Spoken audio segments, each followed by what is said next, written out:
Hello दोस्तों, आज की वीडियो में देखेंगे एच सी एफ और एलसीएम निकालना सीखेंगे।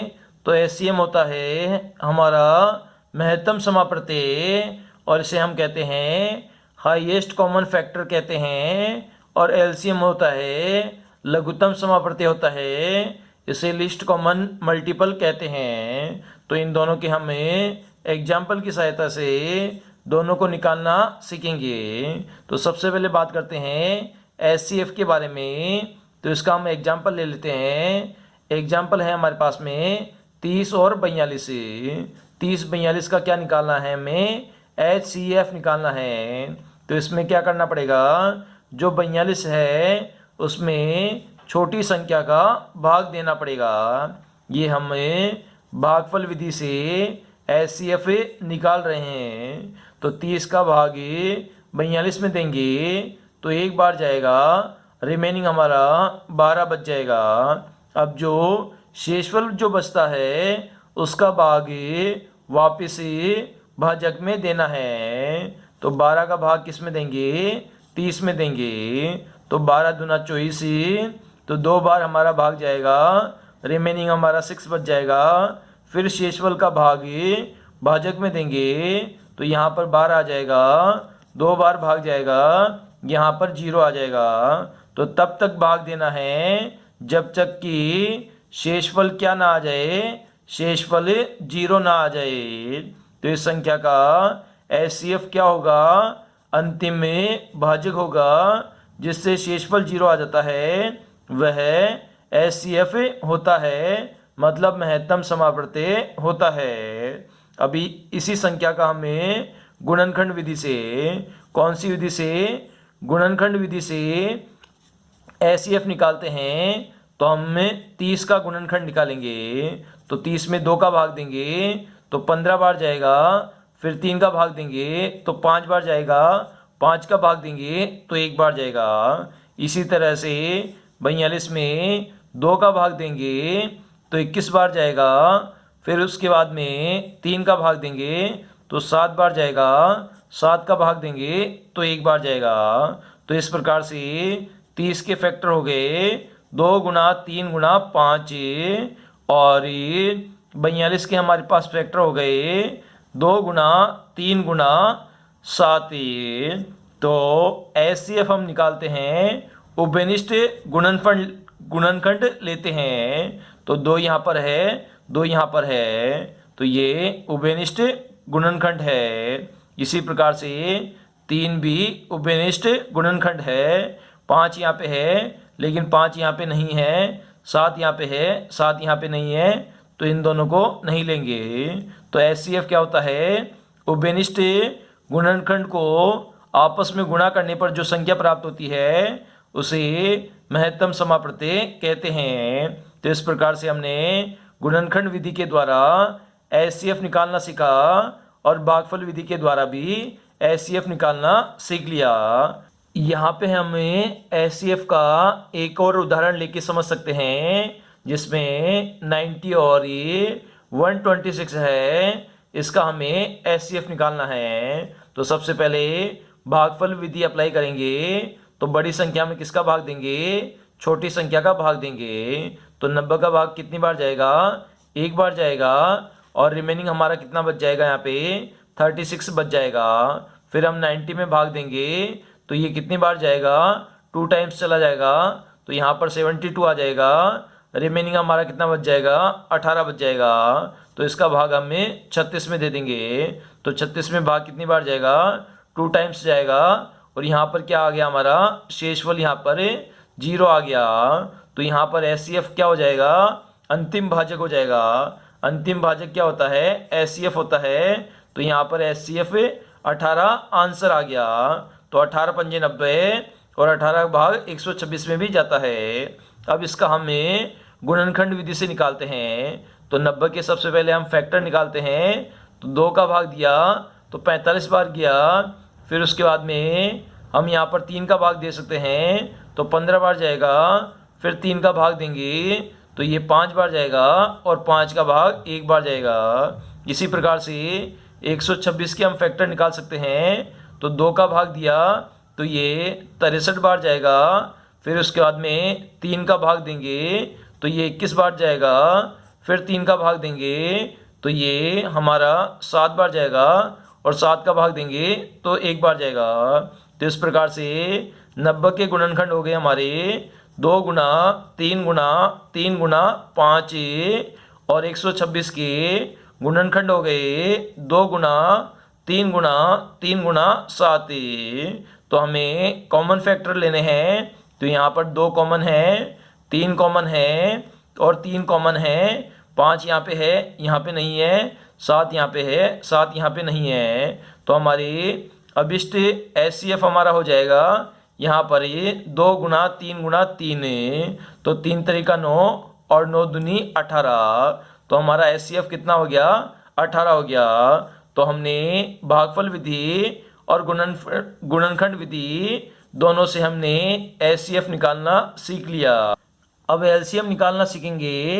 तो LCM में हम एग्जाम्पल लेंगे। इसमें हमें 40, 48 और 15 का LCM निकालना है। तो इसमें सबसे पहले हम भागफल विधि लेते हैं। तो भागफल विधि में सिंपल सा आपको ये ऐसा बनाना है। उसके बाद में 40, 48 और 15 लिखना है, और इसमें अभाज्य संख्याओं का भाग देना है। कौन सी संख्या का भाग देना है? अभाज्य संख्या ऐसी संख्या होती है जिस संख्या में केवल उसी का भाग जाता है, किसी दूसरी संख्या का भाग नहीं जाता है। तो सबसे पहले हमें यहाँ पर 2 का भाग दे सकते हैं। तो 2 का भाग 20 बार जाएगा 40 में। 48 में ये चला जाएगा 2 एकम 2, 2 दूनी 4, 2 चौके 8। 15 में भाग नहीं जाएगा। उसके बाद में वापस 2 का भाग देंगे तो 10 बार जाएगा, 12 बार जाएगा और 15 में नहीं जाएगा। फिर हम 2 का भाग देंगे तो इसमें 2 पंजे 10, 2 चिंग 12, 15 हमारा सेम रहेगा। फिर हम 2 का भाग देंगे तो 5 का 5 रहेगा, 2 तिया 6, 15 का 15 रहेगा। अब यहाँ पर हमें 3 का भाग दे सकते हैं। तो 5 का 5 रहेगा, 3 एकम 3, 3 पंजे 15। फिर यहाँ पर हमें 5 का भाग दे सकते हैं। तो 5 एकम 5, 1 का 1 रहेगा और 5 एकम 5। ये भाग कब तक देना है? जब तक कि हमारा जो शेषफल है वह 1 नहीं आ जाता।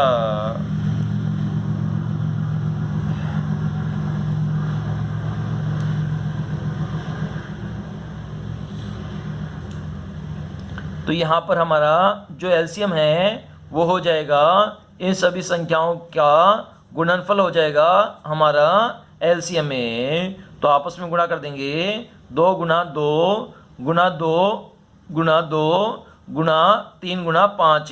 सभी को आप गुणा करोगे।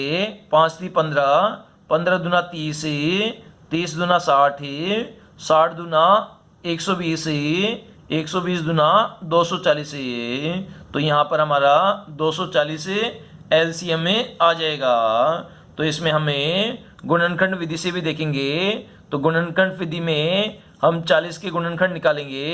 2 का भाग देंगे 20 बार जाएगा, 2 का भाग देंगे 10 बार जाएगा, 2 का भाग देंगे 5 बार जाएगा, 5 का भाग देंगे 1 बार जाएगा। इसी प्रकार से 48 में हम भाग देंगे तो 2 का भाग देंगे तो 24 बार जाएगा, 2 का भाग देंगे 12 बार जाएगा, फिर 2 का भाग देंगे 6 बार जाएगा, 2 का भाग देंगे 3 बार जाएगा, 3 का भाग देंगे 1 बार जाएगा। और यहाँ पर 15 के हम गुणनखंड निकालेंगे। तो 3 का भाग देंगे 5 बार जाएगा, 5 का भाग देंगे 1 बार जाएगा। तो इस प्रकार से हमारे 40 के गुणनखंड आ गए 2 गुना 2 गुना 2 गुना 5। और 48 के हमारे गुणनखंड आ गए 2 गुना 2 गुना 2 गुना 2 गुना 3। और 15 के हमारे गुणनखंड आ गए 3 गुना 5। तो यहाँ पर LCM में हमें मैक्सिमम पावर लेनी है। तो यहाँ पर 1 2 3, 2 कितनी बार है? 3 बार है। यहाँ पर 1 2 3 4, तो 4 टाइम है यहाँ पर 2, और यहाँ पर 2 नहीं है। तो यहाँ पर हमारा LCM हो जाएगा 2 गुना 2 गुना 2 हो जाएगा। उसके बाद में 5 एक बार है, यहाँ पर भी एक बार है, तो 5 एक बार ले लेंगे और 3 यहाँ से ले लेंगे। तो इस प्रकार से इन सभी को हम गुणा कर देंगे, तो ये यहाँ से हो जाएगा हमारा 5 × 15, 15 दूना 30, 30 दूना 60, 60 दूना 120, 120 दूना 240। तो यहाँ से भी आप देख सकते हो गुणनखंड विधि से भी हमारा एलसीएम कितना आया, 240 आया है और यहाँ पर भी 240 आया है। आप भाग देख के भी देख सकते हो, 40 का भाग 240 में जाता है, 48 का भाग भी 5 बार 240 में जाता है, उसके अलावा 15 का भाग भी 240 में पूरा जाता है। तो ये हमारा एलसीएम सही है। तो यहाँ पर हम एक एग्जाम्पल और ले लेते हैं, जो कि छोटा एग्जाम्पल है, 12 और 18। 12 और 18 का एग्जाम्पल ले लेते हैं। इसका हमें क्या निकालना है, एलसीएम निकालना है। तो सबसे पहले भागफल विधि देख लेते हैं। तो 12 और 18 हमारा लिख देंगे, 2 का भाग देंगे 6 बार और 9 बार जाएगा, फिर 2 का भाग देंगे तो 3 बार और 9 का 9 ही रहेगा, फिर 3 का भाग देंगे तो ये 1 बार और 3 बार जाएगा, फिर हम 3 का भाग देंगे तो यहाँ पर 1 1 आ जाएगा। तो यहाँ तक हमें भाग देना है। उसके बाद में एलसीएम हमारा हो जाएगा 2 × 2 × 3 × 3। तो 3 3 9 हो जाएगा, 9 दूनी 18, 18 दूना 36। तो एलसीएम क्या हो गया हमारा, 36 हो गया। इसे हमें गुणनखंड विधि से निकालेंगे। तो गुणनखंड विधि में 12 के हम फैक्टर निकालेंगे। तो 2 का भाग देंगे 6 बार जाएगा, 2 का भाग देंगे 3 बार जाएगा, 3 का भाग देंगे 1 बार जाएगा। इसी प्रकार से 18 के हम फैक्टर निकालेंगे। 2 का भाग देंगे 9 बार जाएगा, 3 का भाग देंगे 3 बार जाएगा, 3 का भाग देंगे 1 बार जाएगा। तो 12 के हमारे फैक्टर हो गए 2 × 2 × 3 और ये 18 के हमारे फैक्टर हो गए 2 × 3 × 3। तो हमें एलसीएम में ज़्यादा से ज़्यादा बार लेना है। तो 2 × 2 हो जाएगा हमारा। उसके अलावा 3 एक बार है, यहाँ पर 2 बार है, तो 2 बार हम ले लेंगे। तो इस प्रकार से 3 3 9, 9 दूनी 18, 18 दूना 36। तो 36 हमारा एलसीएम हो जाएगा।